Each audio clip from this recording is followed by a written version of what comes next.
الحمد لله رب العالمين والصلاة والسلام على أشرف الأنبياء والمرسلين نبينا وحبيبنا وإمامنا وقدوتنا محمد صلوات الله عليه وسلامه وعلى آله وصحبه وسلم تسليما كثيرا إلى يوم الدين. أما بعد، فأعوذ بالله من الشيطان الرجيم. وقال ربكم ادعوني أستجب لكم إن الذين يستكبرون عن عبادتي سيدخلون جهنم داخرين. সম্মানিত ভাই ও বোনেরা, সুপ্রিয় বন্ধুগণ, সুপ্রিয় দর্শক শ্রোতা, আসসালামু আলাইকুম ওয়া রাহমাতুল্লাহি ওয়া বারাকাতুহু। এ পর্যায়ে আমি যে বিষয়টি নিয়ে কথা বলবো তা হচ্ছে দোয়া কবুল না হওয়ার কারণ। সম্মানিত ভাইরা, সুপ্রিয় বন্ধুগণ, আমরা জানি একজন মুসলিম, একজন ইমানদার, তার প্রতিটি ব্যাপারেই রব্বুল আলামিনের কাছে নিজের প্রয়োজনের কথা, নিজের চাহিদার কথা, নিজের একান্ত আশা আকাঙ্ক্ষার কথা প্রকাশ করবে এবং রব্বুল আলামিনের কাছে আশ্রয় চাইবে, সাহায্য চাইবে। রাসূল সাল্লাল্লাহু আলাইহি ওয়াসাল্লাম বলেছেন, ইযা সাআলতা ফাসআলিল্লাহ ওয়া ইযা ইসতাআনতা ফাস্তাইন বিল্লাহ। যখন তুমি কোনো কিছু কামনা করো, আল্লাহ তাআলার কাছেই কামনা করো, এবং যখন তুমি কারোর কাছে আশ্রয় বা সাহায্য চাও, আল্লাহ তাআলার কাছেই সাহায্য প্রার্থনা করো। আর রব্বুল আলামিন কোরআন কারীমের একাধিক আয়াতে কারিমার ভিতরে তার প্রিয় বান্দাদেরকে এই বিষয়টি এভাবেই উল্লেখ করেছেন, ওয়াকাল রব্বুকুম উদউনি আস্তাজিব লাকুম। তোমাদের রব বলেন, আমাকে ডাকো, আমি তোমাদের ডাকে সাড়া দেব। তাহলে রব্বুল আলামিন তার প্রিয় বান্দারা যখন তাকে আহ্বান করে ডাকে,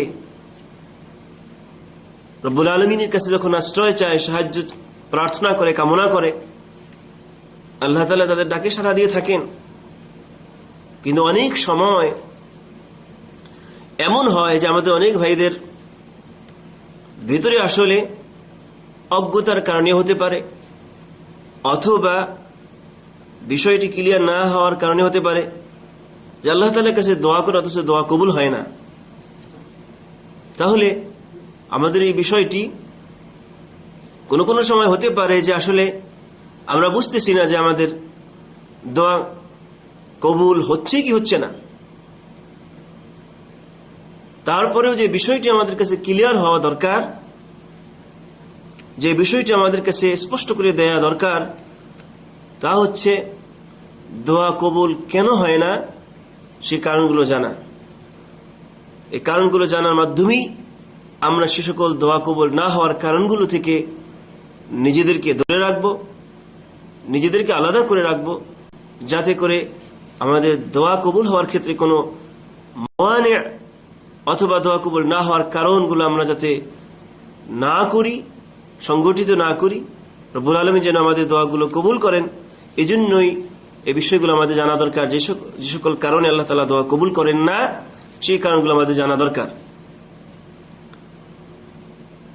আল্লাহ রাসূল সাল্লাল্লাহু আলাইহি ওয়াসাল্লামের একটি অত্যন্ত গুরুত্বপূর্ণ হাদিস, প্রিয় হাবিব মুহাম্মদ রাসূলুল্লাহ সাল্লাল্লাহু আলাইহি ওয়াসাল্লাম বলেছেন, উদউল্লাহ ওয়া আনতুম মুকিনুনা বিল ইজাবা ওয়া আ'লামু আন্না আল্লাহ লা ইয়াকবালু দুআ মিন কলবিন গাফিরিন লাহিন।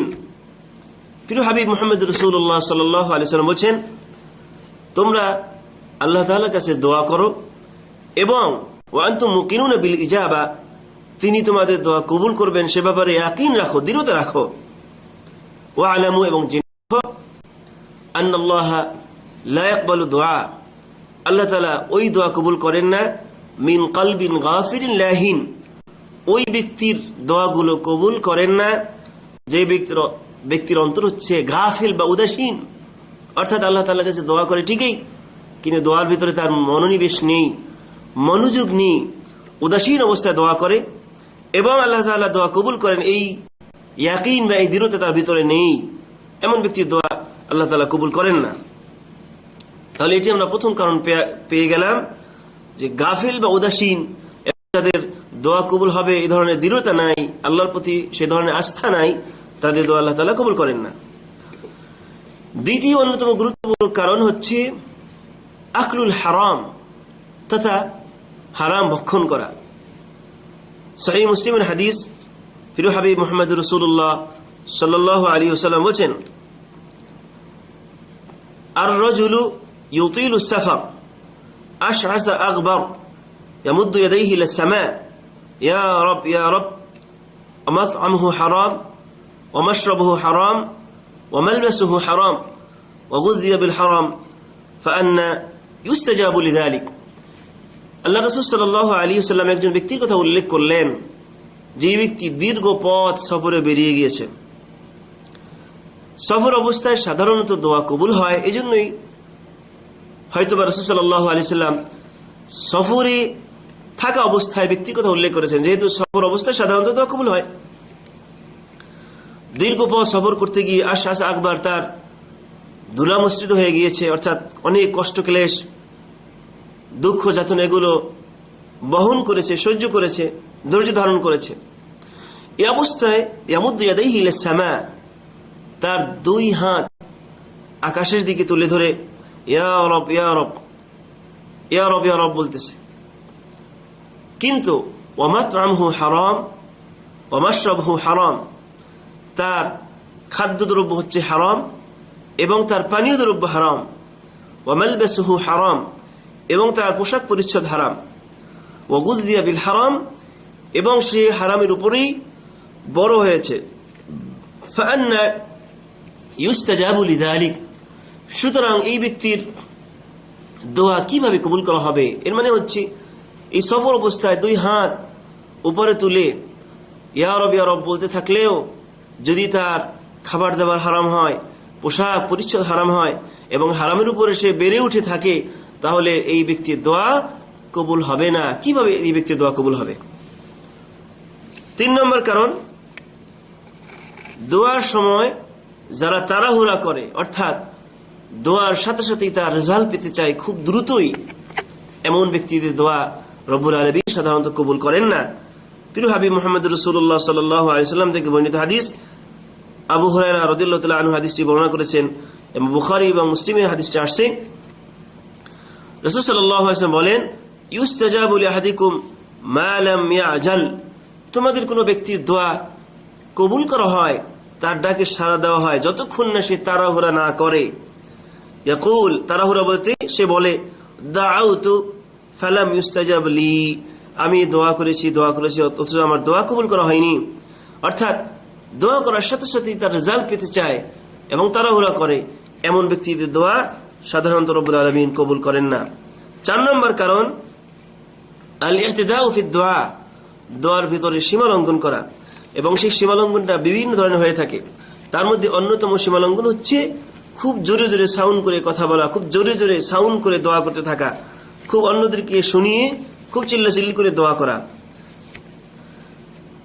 সহিহুল বুখারী এবং সহিহুল মুসলিমে হাদিসটি আসছে, আবু মুসা আল-আশআরী রাদিয়াল্লাহু তাআলা আনহু থেকে বর্ণিত হাদিস। তিনি বলেন, কুন্না মা রাসূলিল্লাহি সাল্লাল্লাহু আলাইহি ওয়াসাল্লাম, আমরা একবার রাসূল সাল্লাল্লাহু আলাইহি ওয়াসাল্লামের সাথেই ছিলাম। ফাকুন্না ইযা আশরাফনা আলা ওয়াদিন, অতঃপর আমরা যখন কোনো উপত্যকার কাজ দিয়ে যাচ্ছিলাম, হাল্লালনা ওয়া কাব্বারনা, তখন আমরা লা ইলাহা ইল্লাল্লাহ বলতেছিলাম এবং আল্লাহ তাআলা তাকবীর দিতেছিলাম আল্লাহু আকবার বলে। ওয়ারতাফাআত আসওয়াতুনা, এবং আমাদের সাউন্ড বা শব্দ খুব জোরে জোরে হচ্ছিল।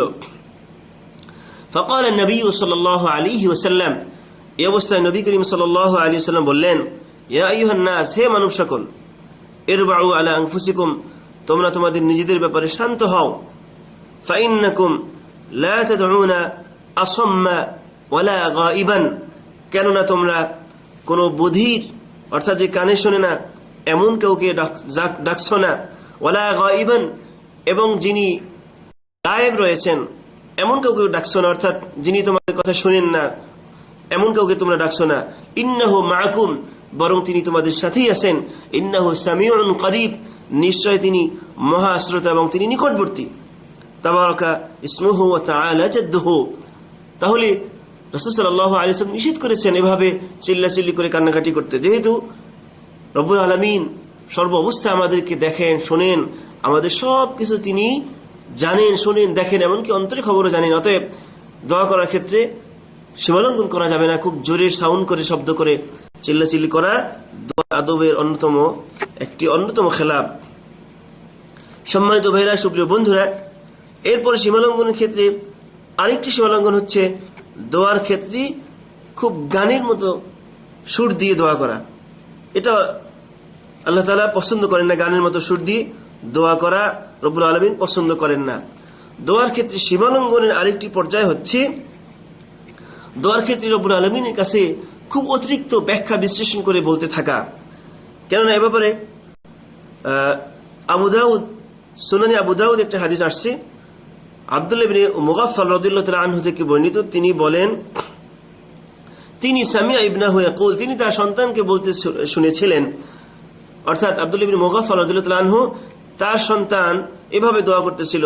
তিনি বলতেছিলেন, আল্লাহুম্মা ইন্নী আসআলুকাল কাসরাল আবিয়াদা আন ইয়ামিনিল জান্নাতি ইযা দাখালতুহা। হে রব্বুল আলামিন, আমি যদি জান্নাতে প্রবেশ করি তাহলে আপনার কাছে আমি জান্নাতের ডান পাশে একটি সাদা প্রাসাদ চাই। জান্নাতের ডান পাশে সাদা প্রাসাদ।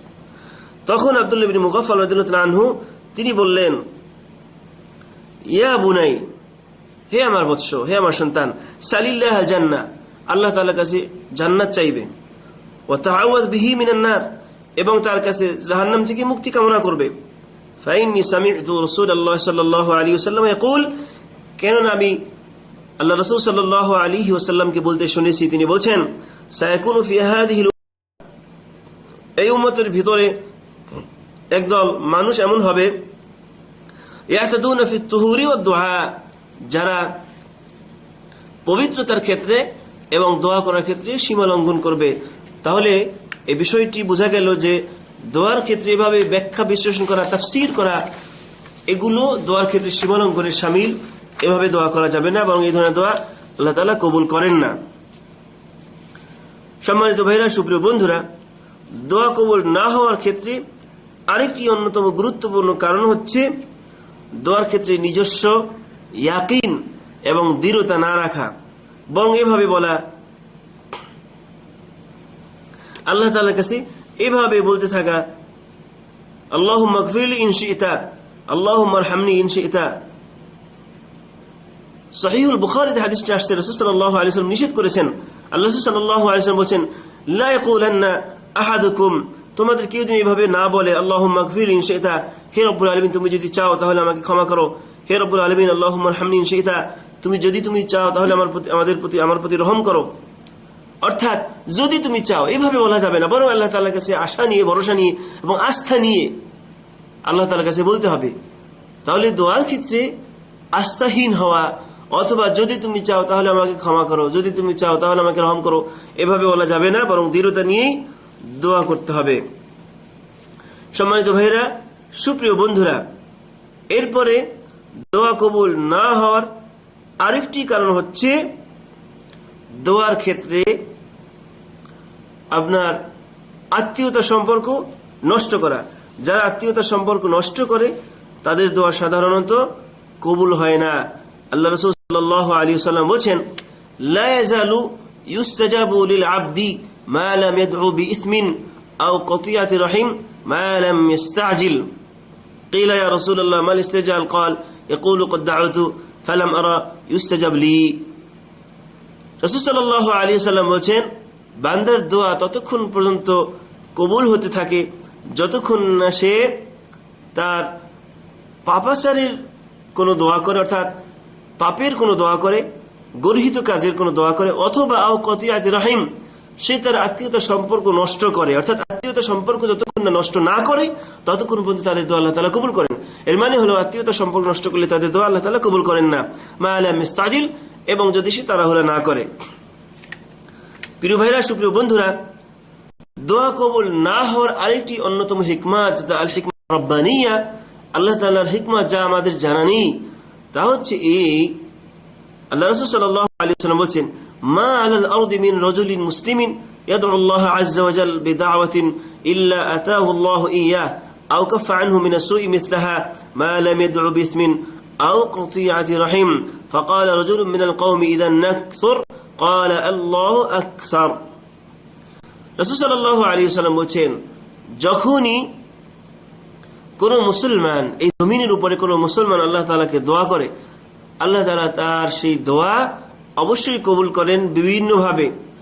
হয়তোবা সে যা চেয়েছে সাথে সাথে আল্লাহ তাআলা তাকে দিয়ে দেন, আও কাফা আনহু মিন আসুই মিসলাহা, অথবা তার নসিবি অথবা তার তাকদীরে বড় ধরনের কোনো বিপদ ছিল যা তার জানা নাই, এমন কোনো বিপদ ওই দোয়ার বিনিময়ে রব্বুল আলামিন কাটিয়ে দেন, অর্থাৎ সেই বিপদ থেকে আল্লাহ তাআলা তাকে দূরে রাখেন, মুক্ত রাখেন।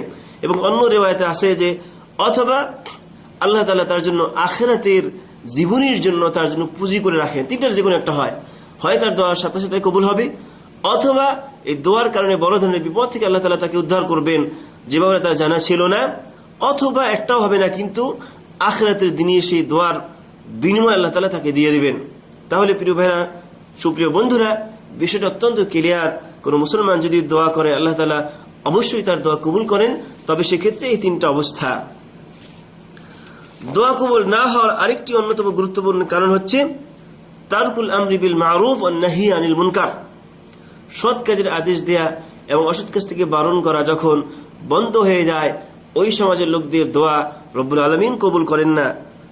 হুযায়ফা ইবনুল ইয়ামান রাদিয়াল্লাহু তাআলা আনহু থেকে একটি বর্ণিত হাদিস, তিনি নবী করিম সাল্লাল্লাহু আলাইহি ওয়াসাল্লাম থেকে উল্লেখ করেন, বর্ণনা করেন, قال রাসূল সাল্লাল্লাহু আলাইহি ওয়াসাল্লাম বলেন, ওয়াল্লাযী নাফসি বিয়াদিহি, ওই সত্তার কসম, অর্থাৎ আল্লাহ তাআলার কসম যার হাতে আমার জীবন, লাতা'মুরুন্না বিল মারুফ, অবশ্যই তোমরা সৎ কাজের আদেশ করবে, ওয়ালা তানহাউন্না আনিল মুনকার, অথবা অসৎ কাজ থেকে বারণ করবে, নিষেধ করবে, অথবা আও, অর্থাৎ যদি সৎ কাজের আদেশ না করো এবং অসৎ কাজ থেকে নিষেধ না করো, লা ইউশিকান্নাল্লাহ আইয়াবাসা আলাইকুম ইকাবান, খুব দ্রুতই অচিরেই রব্বুল আলামিন তোমাদের কাছে আযাব প্রেরণ করবেন, শাস্তি প্রেরণ করবেন, ইকাবা মিনহু সুম্মা তাদউনাহু ফালা ইউস্তাজাবু লাকুম, অতঃপর রব্বুল আলামিনকে ডাকবে কিন্তু তিনি তোমাদের ডাকে সাড়া দিবেন না। তিরমিজি এবং ইমাম আহমদ হাদিসটি বর্ণনা করেছেন। তাহলে বিষয়টি অত্যন্ত সুস্পষ্ট করে দেওয়া হয়েছে যে যখন কোনো ব্যক্তি বা অথবা কোনো সমাজের লোকেরা সৎ কাজের আদেশ দেয়া বন্ধ করে দেয়, অসৎ কাজ থেকে নিষেধ করা বন্ধ করে দেয়, এই অবস্থায় আল্লাহ তাআলা খুব দ্রুতই তাদের কাছে আযাব প্রেরণ করেন, শাস্তি প্রেরণ করেন। আর আল্লাহ তাআলার পক্ষ থেকে যদি শাস্তি চলেই আসে, এরপর আল্লাহ তাআলাকে তোমরা ডাকবেই কিন্তু তোমাদের ডাকে তিনি সাড়া দিবেন না। তাহলে অত্যন্ত মারাত্মক একটি বিষয় যে সমাজ থেকে যদি সৎ কাজের আদেশ দেয়া এবং অসৎ কাজ থেকে বারণ করা বন্ধ হয়ে যায়, সেই ক্ষেত্রে সেই সমাজের লোকদের কোনো দোয়া আল্লাহ তাআলা কবুল করেন না, বরং শাস্তি পাঠান এবং শাস্তি পাঠানোর পরে আর তাদের কোনো দোয়া আল্লাহ তাআলা কবুল করেন না। সম্মানিত ভাইরা, সুপ্রিয় বন্ধুরা, দোয়া কবুল না হওয়ার অন্যতম আরেকটি কারণ হচ্ছে আল গাফলা, উদাসীনতা, ওয়াশাহাওয়া, অর্থাৎ প্রবৃত্তির অনুসরণ, ওয়া হাওয়ান নফস, মন যা চায় তাই করা।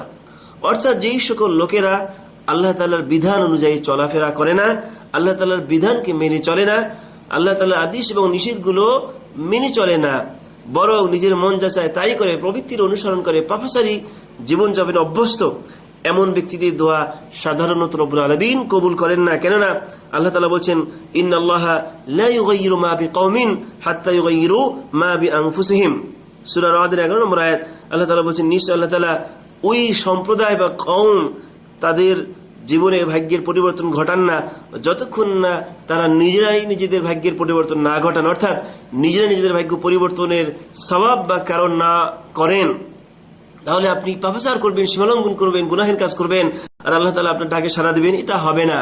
সম্মানিত ভাইরা, সুপ্রিয় বন্ধুরা, বুঝতে হবে যে আল্লাহ তাআলার পক্ষ থেকে যদি দোয়া কবুল করতে হয়, অর্থাৎ আল্লাহ তাআলা যদি আমরা যদি এটা কামনা করি যে রব্বুল আলামিন আমাদের দোয়া কবুল করবেন, বা সেই আশা যদি ভিতরে পোষণ করি, তাহলে অবশ্যই পাপাচার মুক্ত জীবনযাপনে অভ্যস্ত হতে হবে, সীমালঙ্ঘন ছেড়ে দিতে হবে, প্রবৃত্তির অনুসরণ ছেড়ে দিতে হবে।